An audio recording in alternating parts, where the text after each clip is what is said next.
Hey, it's Chronologically Gaming, the only channel that's perpetually retro because we're playing every video game in order of release. Join me seeing every single video game as we check out the releases in the beginning of December 1982.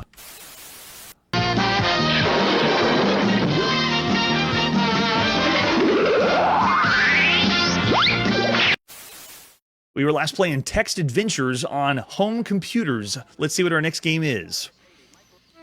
We're next going to play Firefighter 64 on the Commodore 64. You see that? All you new age kids thought the Nintendo 64 had the 64 moniker? Oh no. Commodore 64 was the first one to inspire video games to all be called 64. Let's take a look at the box. So this is also known as just Firefighter, as you can see here, not to be confused with the Atari 2600 Firefighter or Firefighter that's also on the Commodore 64 way later in 1991 by Lodestar. This is a totally different game. This is our 38th game we've seen for the Commodore 64 so far. Only 38 games for a computer that's going to go on to sell millions and millions of copies of computers. So it says Gremlin Software on this box that I could find, and this is the game because this is what we're supposed to be doing. This is what we're going to be checking out, whether it's Firefighter or Firefighter 64. But I believe this box is a later box. We have never seen Gremlin Software before. This is the very first time, so it might be this is a re-released box. If we flip over the box, oh no, it's just a cassette tape? That's right. We played video games on cassettes on home computers right now in December 1982. Fight the fires, save the homes and forests, should use water, backburn, or fire breaks. Your life could depend on your decision. Let's see the other artwork for Firefighter. There we go. Besides the box, we have the cassette tape that will pop in. And there we go, Firefighter in quotes 64. That's right, Brian. Way later in the future, we're going to see the Ultra 64. I have no idea what that is. I'm in December 1982, so that's so far in the future. Here's the fabricated box for Firefighter 64 with an example of the screenshot, and that's basically all we have. Let's pop in that cassette to play Firefighter 64 by Walter W. Aldridge, published by Luna Software and then later by Gremlin in the beginning of December 1982. This first version I'm playing on tape. It's presented by Software? Presented by, oh, there it is. Luna comes flying in. This is the 6th game we've seen by Luna Software, bringing us games like Cosmic Snake, Galactic Crossfire, and Alien Soccer. And this is the very first and only game that Walter W. Aldridge ever done. After this, he faded into obscurity. Firefighter 64 is a logic action game. I love when video games now describe what they are because they're always different. There's no set genre. We're trying to do it on Chronologically Gaming, but they have no idea. And yes, Mike, the tape did look homemade, at least that one that I found the scan. So the computer can be plugged into the keyboard or joystick. Oh, yeah, we're doing joystick for sure. Hit J for joystick. You can use the joystick first, plug it into the control port. Number 2, there it is. We've seen this for a few times already, where we expect the first player to be plugged into joystick 1, but no, they're going to be switching back and forth between joystick 1 and 2, especially on the Commodore 64. Which one do you plug it into? Well, if it doesn't work on one, you unplug it and plug it in the other one. So it tells us what we can do. We use the joystick to move the selection around, but then we have to use the keyboard. F1, F3, and F5. That's how we drop different things to fight the fires. Very interesting. All right, so let's hit a key. How difficult do we want the game to go? 1's the easiest, and 9's the most difficult. Let's just do it easy game so you can understand what Firefighter 64 is. Now, the game begins with a randomly generated map. It's randomly picking all this and building the map for us. I'm going to fast forward through this so we don't have to wait, but in December 1982, you would have had to sit here and wait for this to draw everything out, including the lakes after that, and the towns, and then the fire starts. So now that we begin the game, I have control of this crosshair, an extremely large crosshair that moves around the screen. And then when you're ready to do something, you can actually see it right here above my shoulder. Press F1, F3, F5. So the one button that I'm using on my Commodore 64 does nothing. There's nothing that all you can do is use the keyboard to drop something down. Wait for it. Oh, but if you take then it is a turn-based game. I did not push the button in time because it gives me a little bit of time to make my selection. Then after that, the computer goes, which means the fire starts to spread, which you saw down on the bottom left. Now it's reading my input of the airdrop. So you can see the planes coming down. It's dropping My airdrop in the location that I wanted to drop it. There, splash. Did I douse any fire? No. And then the computer does its turn, and the starts fighting itself. So it's a turn-based strategy game. The 50th turn-based strategy game we've seen. But it does have a little simulation mixed in, because we're supposed to be firefighters. All right, let's try this again. Give me, can I do a backfire? No, how about a break? So I choose to set up a fire break in that location, and then computer does its turn, fires start to spread. That bottom left, whoever's living in the house way down there, they're going down. Man.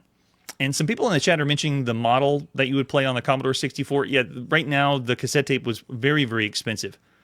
Hey, Prime 1, thanks so much. We're in the beginning of December 1982. We do play every single video game, and this is Firefighter 64 on the Commodore 64. All right, so I'm going to do an airdrop. Let's see if we can just blow this out of the water. Literally. This game is single player only. It's a turn-based strategy game where you don't get to play with anybody else. You're playing against the fire, and that's it. They do offer the difficulty levels, which is kind of nice, and they're randomly generated as things we've seen before. Has a time constraint a little bit, but I still consider this a turn-based video game. It's not necessarily a real-time game because you're having to take turns back and forth. Wait for it. Okay, there's my crosshair again. What? It did feel as it didn't do anything. Give me another airdrop. The digital joystick combined with the keyboard controls isn't new because there's a few home computer games that you can pause the action hitting spacebar, or maybe a few commands when we play Defender variants, because they don't have all those buttons on computer joysticks right now. Whenever you want to play back and forth keyboard and joystick, that's usual. But to have a strategy game with joystick at all is really nice. That's pretty good.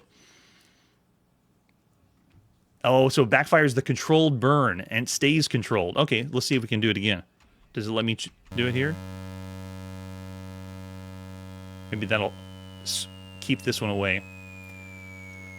Of all the games we played up to this point, the simulation side of it's interesting, but the gameplay itself is very lackluster. There's lots of really good strategy games by SSI, war games, and so forth. But to play a game where you're having to fight a computer fire, it just doesn't seem that appealing.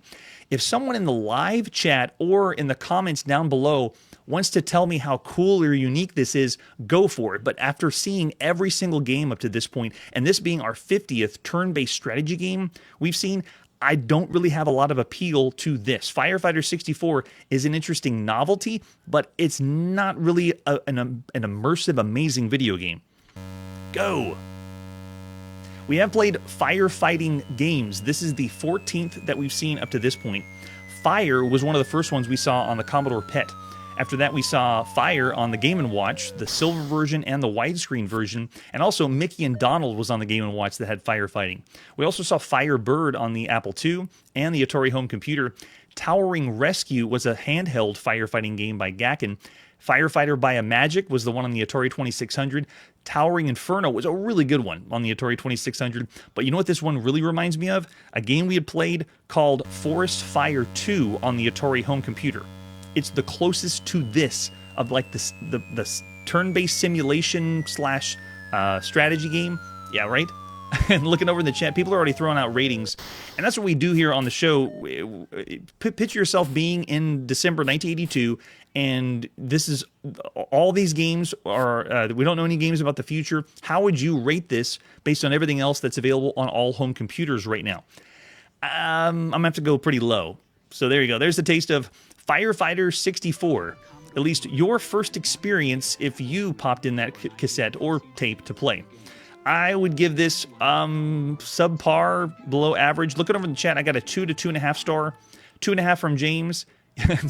Mike's saying he would have hated it.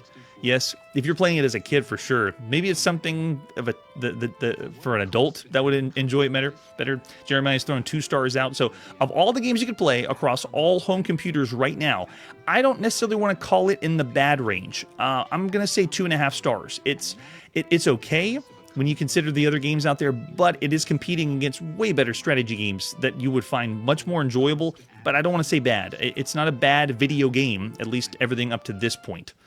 All right, after that game, let's see what the next one is.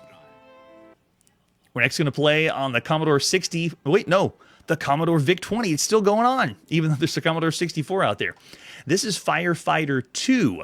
So Firefighter 2 is, I don't know where Firefighter 1 is.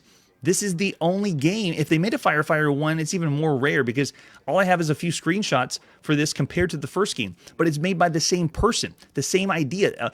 This one's going to be our 332nd game that we've played so far on the Commodore VIC-20.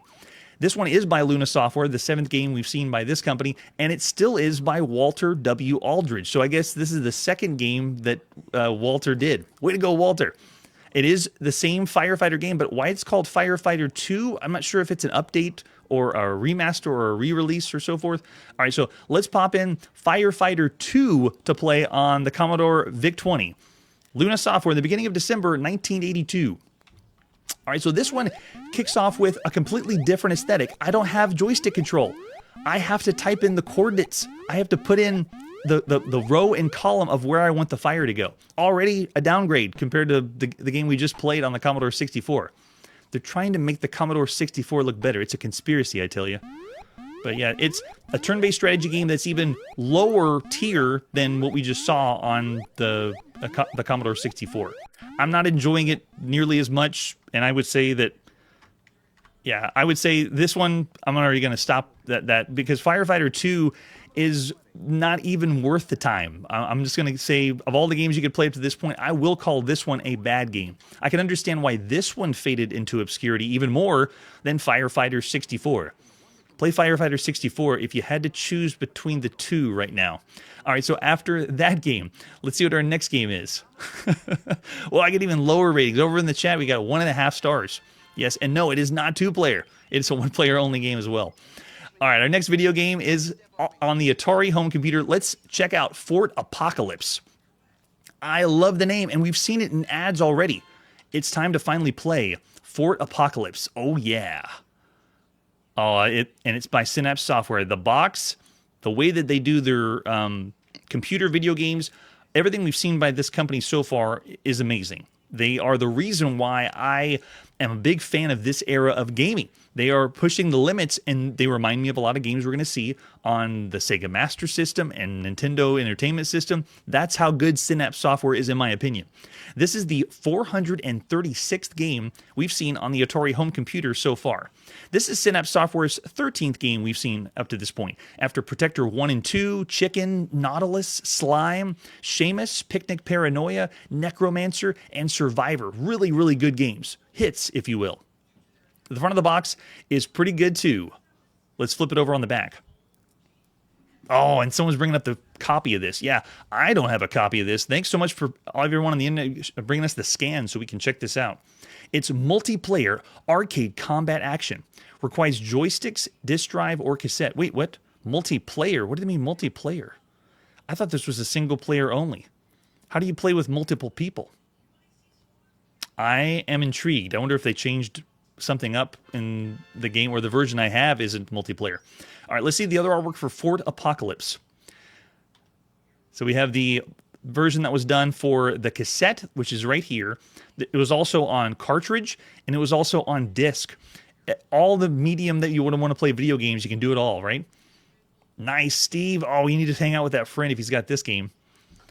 So it's going to be released later with another box. Oh, here's the ad you would have seen from magazines at the time with some games that we've already checked out. The only one we haven't seen is Reptilian, which I don't believe we're going to get a release. There might be a prototype around there somewhere, but we have seen Claim Jumper and Seamus, and here it is, Fort Apocalypse. Synapse Software is killing it. So this is the later box by Load and Go Software. It was done in 1984 by Synapse Software, or by Synsoft, and then also by Load and Go Software in 1986. So there's Load and Go, the later box, which I don't think we're going to see in 1986. And then here's the box by Synsoft. Play this multi-level extravaganza 3 different ways. You and your chopper bomb and fire on vile enemies, navigate hazards like deadly laser rooms, hyper energy chambers, rescue the 18 trapped friends. Oh, that's great. Yeah, and there's the front of the box. Oh, it has US gold because this one, again, is 1984. It's a different time. I also wanted to show everyone this. This is a map, the entire map of Fort Apocalypse. It shows all 3 levels, and the game itself is based in these 3 columns or 3 levels as you go deeper and deeper. When you get to the bottom level, you blow up Fort Apocalypse, and then that's the game. So here I want to show you the map in its entirety. It's really important that you know that this is the whole size of the entire game. This game does not loop. Whenever you get to the end of the game, it's over. It's very similar to Necromancer, which had Necromancer had parts of it that were like an arcade game, but when you got to the end, it didn't keep looping. You couldn't go for a high score after that. And there we go. We got the cartridge for Fort Apocalypse, or FT Apocalypse. Now I'm wondering, why did the back of the box say multiplayer? Because every source I've seen, and whenever I play the game, it's only a 1-player game. There's another ad from magazines with Survivor, and Protector 2. Incredible game. Synapse Software is amazing right now, along with some few screenshots. So, yeah, let me check out that box again. The back said multiplayer, right? Yeah, it did. What in the world? This one is the back of the I believe, the disc box. So I wonder if the disc version, but I still found no sources about that. I wonder if it's a misprint. All right, let's check out the manual for Fort Apocalypse by Steve Hales. This is the 3rd time we've seen Steve on the show. He did Slime and Suicide Mission. So this is the loading instructions for Fort Apocalypse, whether cassette or disc, and how to start the game. The Kralthans and their dreaded Fort Apocalypse must be destroyed before they destroy you. Your mission begins at your fuel depot. After refueling your jetcopter, you must fly through the portals of the Draconis Caves and bomb through the access doors. After blowing an entrance into the first level of defense, you maneuver through the caves, blasting through impact shields into the hyper chambers and subterranean elevators. You must rescue 8 prisoners from the Draconis level. After completing the Draconis level, you descend into the Crystalline Caves. You must rescue an additional 8 men from various locations in the Crystalline Caves and then proceed into the Heart of Darkness, Fort Apocalypse itself. After the fortress is destroyed, you must fly back through the Kralthan Caves to freedom in order to complete your mission. So you do go to the bottom, blow it up, and then you have to leave.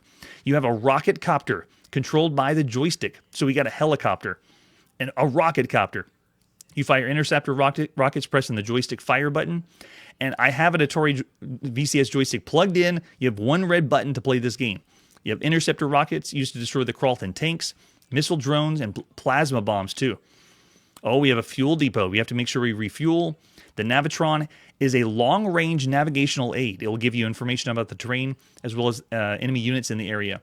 You have Kralthan tanks, impact shields and access doors, self-propelled mines, robo-chopters, and then all the prisoners, all you got to do is pick them up with your rocket copter.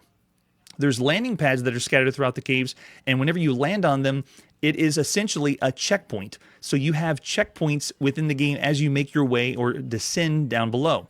Hyperchambers are distinguished from laser chambers by their glowing nodes. And then we have rotating field envelopes, RFEs. There's shafts of defense network with energies that block, and you have to fire your button and destroy the block. So this game has destructible environments, kind of like Nautilus that we've already seen by Synapse Software. The fort's destroyed with a well-aimed missile from your rocket copter, and they explain what the options are. And see, right here in the manual, at least this one, doesn't say anything about multiplayer. It's a single-player only experience. You have to rescue all survivors in order to move to the next level, monitor your fuel supply, and they give us those tips at the end, which is really nice. There we go. All you need is 32K for disc and cassette and only 16K if you're on cartridge. So someone let me know if you ever played this multiplayer. I'm going to keep it single player because I can't find any other sources besides the back of the box that says it's multiplayer.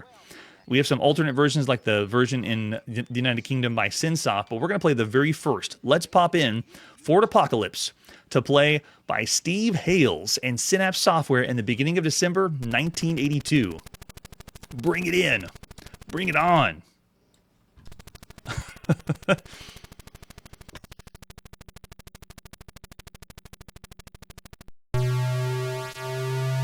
Oh, yes. I'm loving the sound already. It's already getting me in the mood to shoot things. Synapse Software is the reason why the arcade game, home game gap is closing. They're making video games that are as good as the arcade or better. than in the arcade. So I'm expecting this game to be amazing. This is awesome. All right, so it goes into an attract mode, just like an arcade game. Check it out. All right. Fort Apocalypse is played with a multi-directional scrolling cave. Viewed from the side, similar to Choplifter. As opposed to Scramble, the map does not automatically scroll, and the player is free to move in any direction. They're scrolling all over the place. The map's divided into 4 vertical sections, with the uppermost being at ground level and the lowest containing the Fort Apocalypse. The 2 middle layers, the Draconis and Crystalline Caves, both contain a landing pad that saves the game's progress and allows the player to reanimate at the point if they're destroyed. You have 8 hostages that are picked up in both of the middle layers, and the map's further divided into sections by special walls that can be broken open. You get to break your way into the fort. If the player's chopper is destroyed or runs into cavern walls or shot down by all the enemies or caught by one of the lasers or moving wall traps, you have 2 weapons, a gun, and bomb, but only 1 button on the joystick. You have the 1 red button to play this. All right, so let's check out the game mode options here. So what you can do is, if you push the option button, it switches between your gravity skill, pilot skill, and then robo-pilot. So what you can do is, after you get to an option, you push select, and you can do a normal, strong, or weak game, and then the same with the pilot skill. So let's do a weak gravity. Wait, do we want weak? No, let's do normal gravity. So you can change the gravity up if you want. You can do novice pilot skill, or pro, or expert. We'll keep it on novice, and then for robot pilots, you can do how many lives you essentially have. You can see 11, 7. We'll keep it with 11 right now. All right, here we go. And start. Entering the vaults of Draconis. So you begin. Oh man, it looks just like Choplifter with the helicopter on the top. So we're already low on fuel, so what you do is you just navigate to the pad. Really easy landing. Touch the fuel pad. Come down to the bottom, you can see our fuel starts filling up. Apparently, Steve Hales said in an interview that he was developing a game just like this before Choplifter was released, but he stopped. And he ended up doing the game Slime and releasing the game Slime first, and then came back to this one. So, according to Steve Hales, this game would have been the first Choplifter-like game, but Choplifter beat him to it. So, we have to call this one a variant of Choplifter. It's really close, too. What blows me away is the top of the screen. Take a look at the radar. Oh man, the shot? Wait, why am I not able to shoot this? Oh, you gotta aim it on top of it. Okay. We have enemies down below. The radar's telling us where they are. But the radar is wait a second. Yeah, look at the radar. The radar's able to move left and right, but it's actually able to scroll down. Whoa, it has smooth scrolling down, but not on the top. Interesting. Oh, and there it is. I can turn my craft to shoot down and destroy the blocks to make to the next level. I don't think I can get them. I gotta bomb them. Yeah. And whenever you lose a life, it's fast. It just goes really quick. Grab some more fuel if I want to. The bonus that we see in the top right is just how fast you can finish the whole level, but wow, this is awesome. I can't believe how good this controls. Now, oh, there it is. Our mortal enemy.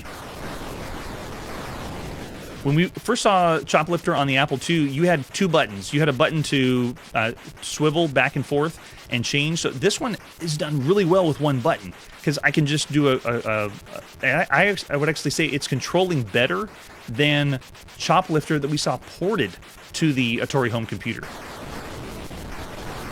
Hit detection was a little bit off on some of those enemies, but sound is really good. You can see right here, look at the hit detection there. I got to be able to make my way down to the next level, so I'm going to do that. Go down here, collect all the people we need to collect. Make sure you touch the pad, because this is essentially our checkpoint. So now if we die, we'll show up on this level. Let's go with this. The pickup's really easy, too. I don't have to do a landing like I do in Choplifter. I essentially am just touching the captured men, and then you rescue them. I gotta watch my fire, though. I'm looking at the radar at the top, too, to see how I have anybody in the vicinity. And this one's really cool. This area coming up is a warp. Man, I just love how the game's designed. Level design reminds me of quite a few games that we played so far. A little bit like Nautilus that I mentioned, how you're getting to explore a larger area. Survivor also gives me the idea of we're doing something that's just a bigger game, not taking place on one area or one location. Nice and easy now. You can see right here, this is the next section. You have to make your way down even lower, but they won't let you go. I already died. They won't let you go any lower until you rescue all of the hostages first.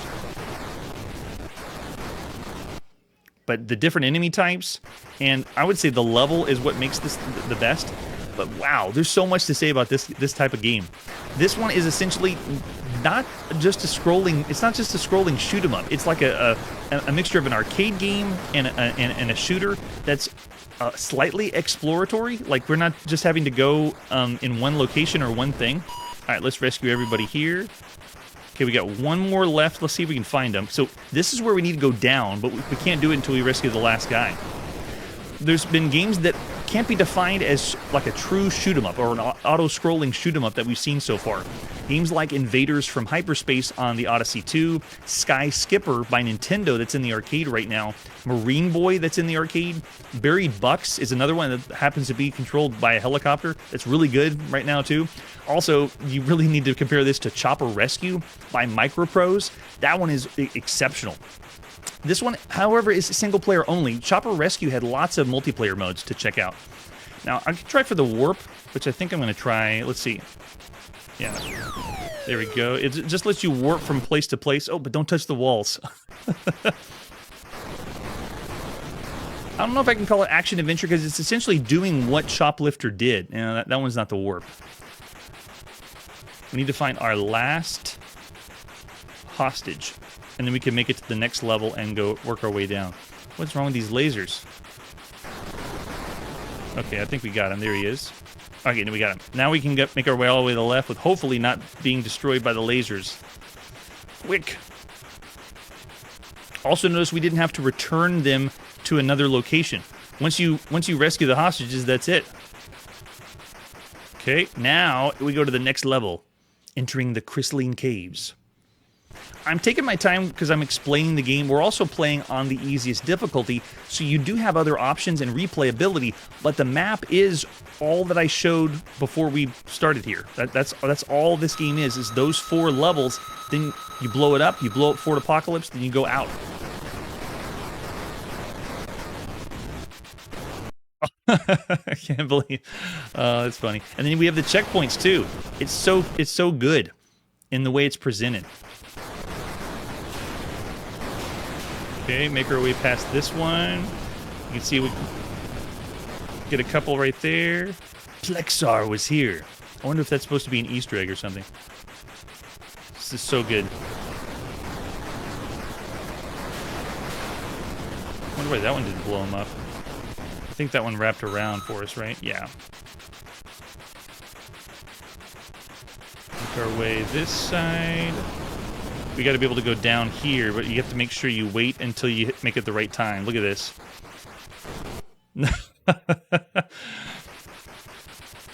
In a way, those areas remind me of all the scramble variants we've seen so far. Changing up the game to give you different obstacles to get past. It's awesome. So good. All right, so the other thing I wanted to bring up was that this is the 50th video game that we played that has a mini-map or a radar in the game. The 50th video game, and this mini-map and this radar is the very first time we've seen a freely scrolling radar where it's scrolling in all directions. Radar and mini-maps are not new. We've seen games they've been in Rally X and Defender. Now, Defender did scroll, left and right. Rally X and Bosconian were static maps, mini-maps. But this one's freely scrolling, up, down, all around.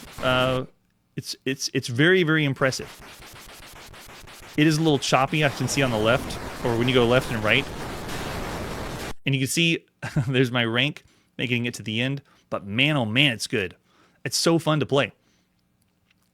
Now, we've also seen another game that this reminds me of, which was Victory, that we saw in the arcades. Victory was a freely scrolling game, more like a cave shooter, which is very early cave shooter. And the radar was gigantic. The minimap was very, very large, and it was still scrolling, left to right, but it wasn't scrolling up and down. But it has similar vibes as this one, how you're able to fly around a really large area. Pilots left 10. Let's go fill up on fuel. Such a cool idea. This game would be a treat to have right now. So good. Controls really well with the joystick.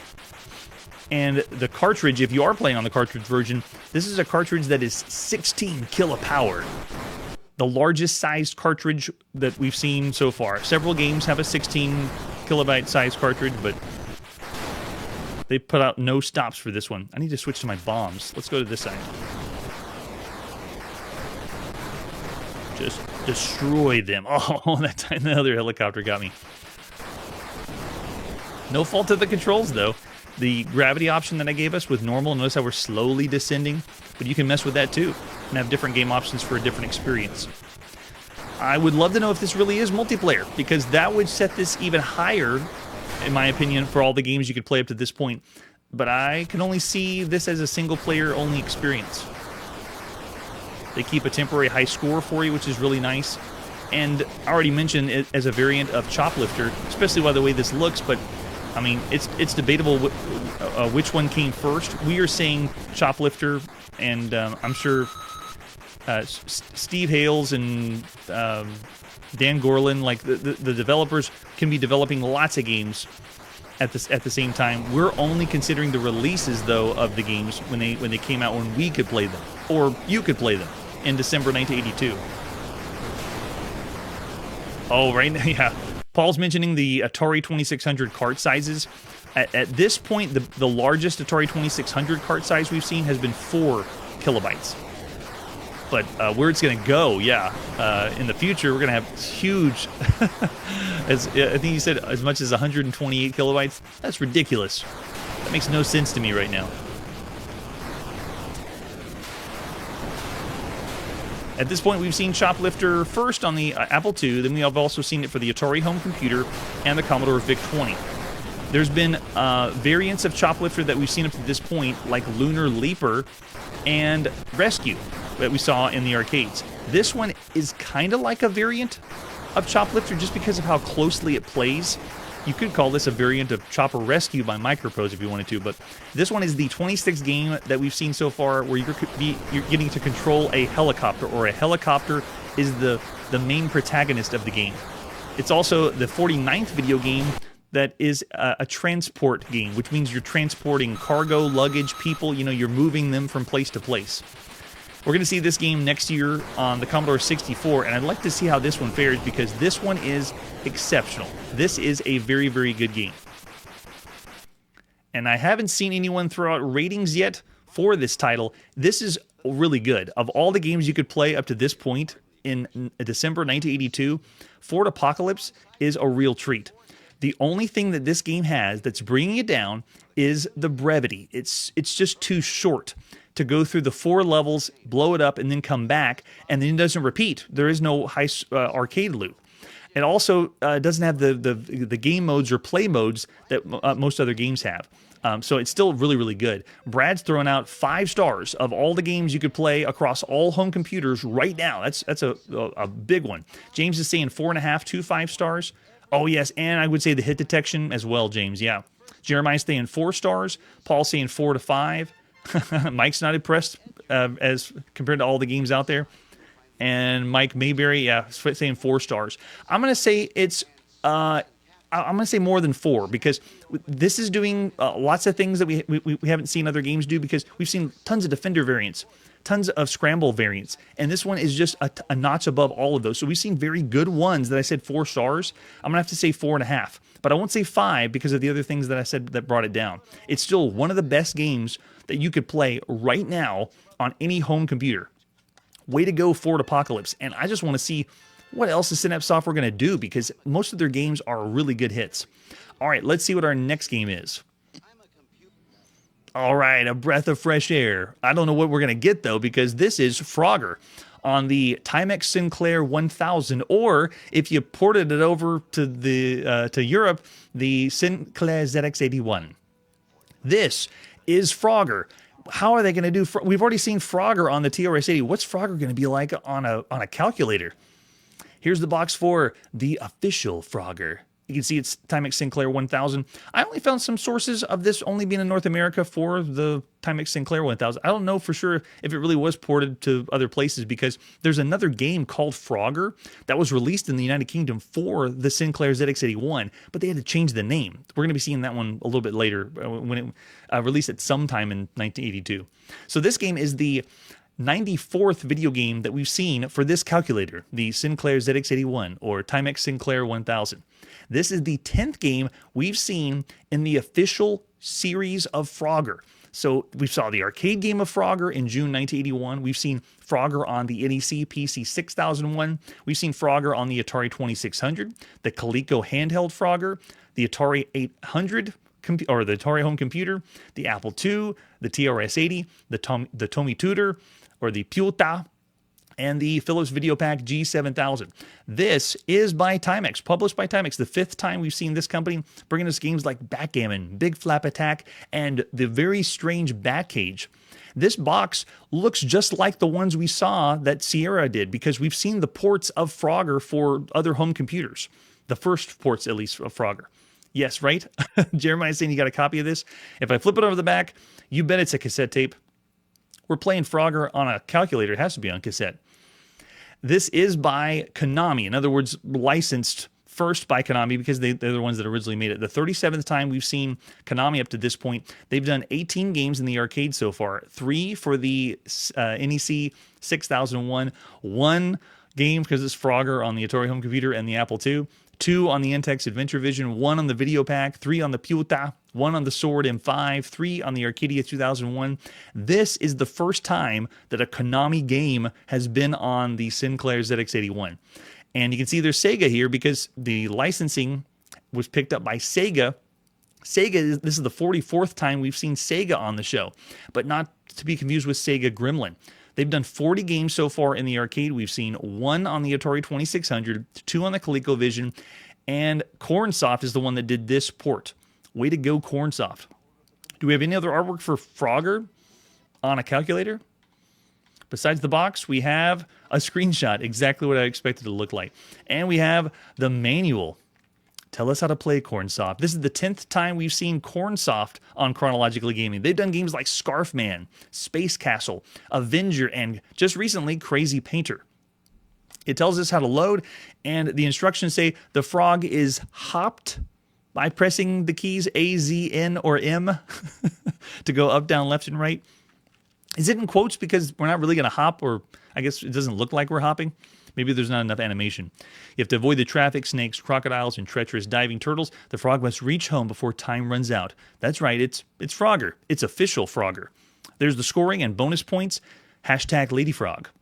And you got loading instructions down there with some suggestions about how to load. If you can't, have to adjust that volume.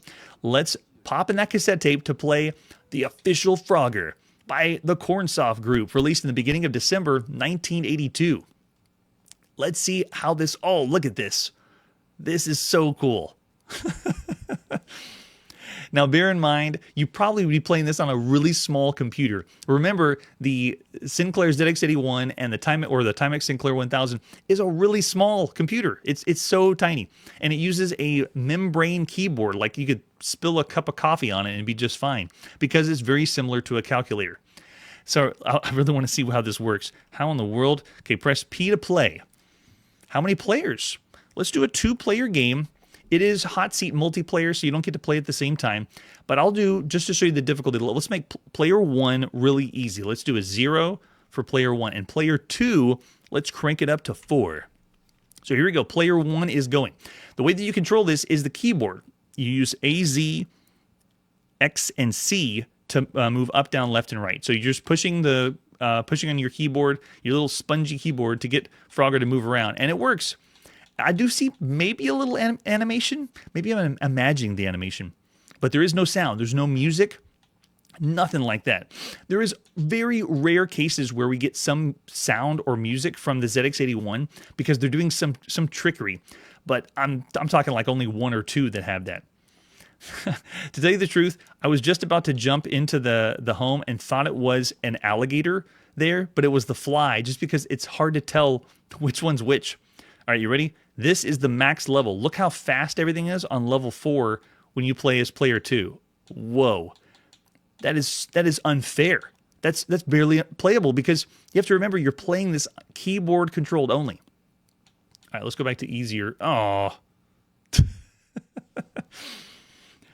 Oh man, in a way this is too fun. I'm just a fan of Frogger and I like to see other versions of Frogger. They're doing the same thing we saw on the TRS-80 version, which is Frogger isn't taking place all on the same screen. We go to the next screen to get Frogger home. It flips to the next one. And there's only, is that only 4 places at the top? Am I miscounting? I think it's 5 in the arcade, right? So this is so fun. It's very quaint, but obviously, I mean, it kind of gets the job done, but then at the same time, you can understand how, look, this feels like I'm making the Timex Sinclair work too hard. It's even doing a little bit of slowdown. Yes, James, it is not a disaster. This could be worse, and to be honest, we've played worse Froggers, way worse Froggers up to this point. So many variations of Frogger, but I'm still having fun. They keep a little temporary high score there for you. All right, let's just do a one-player game. Keep it at skill level 0 so we don't get squashed too many times. So this one is honestly better than I would have expected, just because of the playability, how it responds, for the most part, you know, considering the keyboard, of course. It's also very forgiving. Notice that if I'm hitting the edge of a log or the edge of one of the platforms I need to jump to, it counts it. It's not as strict, basically. I can't believe I made it through that one. Whoa. How do you push the key that fast? No. Wait. Oh, wait. Let it. See? See, it's forgiving. It's a nice Frogger variant. So when we saw this on the TRS-80, it was pretty good. I said, even though it was monochrome, it was very playable, it had music. It was awesome. I said 4 stars for all the games you could play on home computers.